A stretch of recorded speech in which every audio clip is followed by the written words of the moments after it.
Hello बच्चों, let's read this question.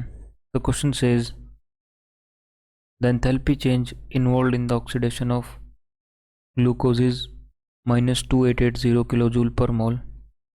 25% of this energy is available for muscular work. If 80 kilojoule of muscular work is needed to walk 1 kilometer, then what is the maximum distance that a person will walk after eating 120 gram of glucose? तो आइए इसका की concept देखते हैं.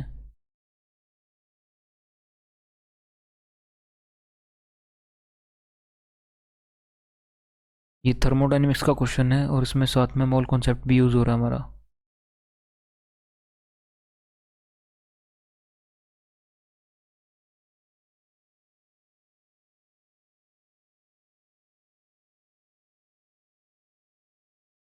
तो आइए देखते हैं इस क्वेश्चन को हम अप्रोच कैसे करेंगे.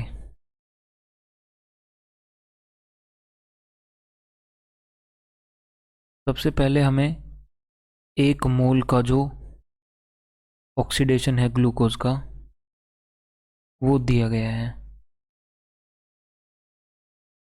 और उसके बाद हमें 120 ग्राम ग्लूकोज दिया गया है. तो हम इस 120 ग्राम को सबसे पहले मोल्स में कन्वर्ट करेंगे और उसके बाद निकालेंगे कि इस 120 ग्राम से हमें कितने किलो जूल एनर्जी मिलेगी. मान लेते हैं हमें x किलो जूल इससे एनर्जी मिलती है. मान लेते हैं हमें इसे x किलो जूल एनर्जी मिलती है. तो फिर हम इस x किलो जूल को 25% निकालेंगे इस x किलो जूल का, क्योंकि 25% ही अवेलेबल है टोटल एनर्जी का जो मस्कुलर वर्क के लिए अवेलेबल है. तो चलने के लिए हमें मसल्स की रिक्वायरमेंट है, तो इसलिए हम इसका 25% कैलकुलेट करेंगे. तो उसके बाद जो भी एनर्जी हमारे पास आएगी, मान लेते हैं y किलो जूल आई है, फिर हम इस y किलो जूल को 80 से डिवाइड कर देंगे, क्योंकि 80 किलो जूल रिक्वायर्ड है 1 किलोमीटर के लिए.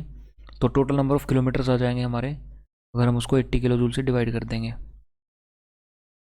तो चलिए क्वेश्चन को आगे प्रोसीड करते हैं.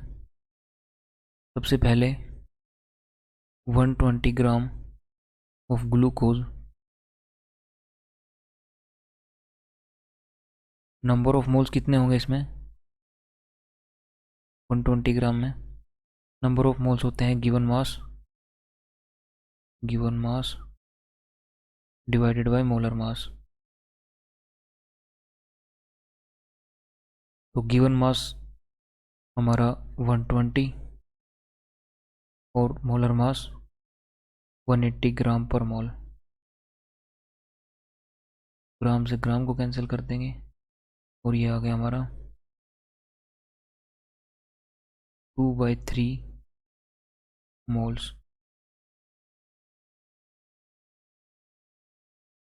तो हमें दिया गया है कि जो 1 मोल है हमारा 1 मोल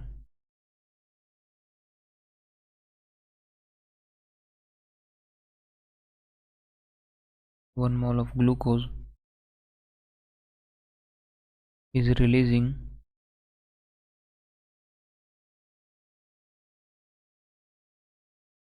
2880 किलो जूल. तो हमारे पास 2/3 मोल्स अवेलेबल हैं. 2/3 moles of glucose will release,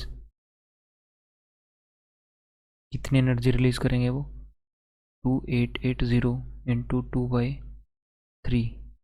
इसको हम काटेंगे तो यहाँ आएगा 960 और 2 से मल्टीप्लाई करेंगे तो 1920 किलो जूल. तो ये हमारे पास 2/3 मोल या फिर 20 ग्राम ग्लूकोज की एनर्जी आ चुकी है. तो अभी 120 ग्राम ऑफ ग्लूकोज एज कितनी एनर्जी इसके पास 1920 kilo joule. Energy available for muscular work कितना है, energy available for muscular work वो हमारा 91920 और 25% यानी 1/4 है। तो 4 से इसको डिवाइड करेंगे तो 480 यानी 480 किलो जूल। तो ये हमारी मस्कुलर वर्क के लिए अवेलेबल है।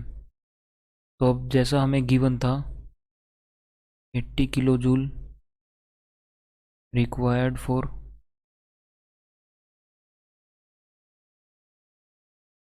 1 kilometre and 480 kilo joule required for 1/80 into 480, 0 से 0, 8 6 48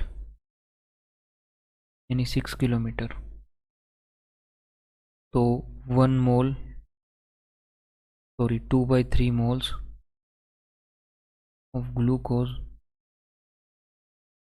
or 120 gram of glucose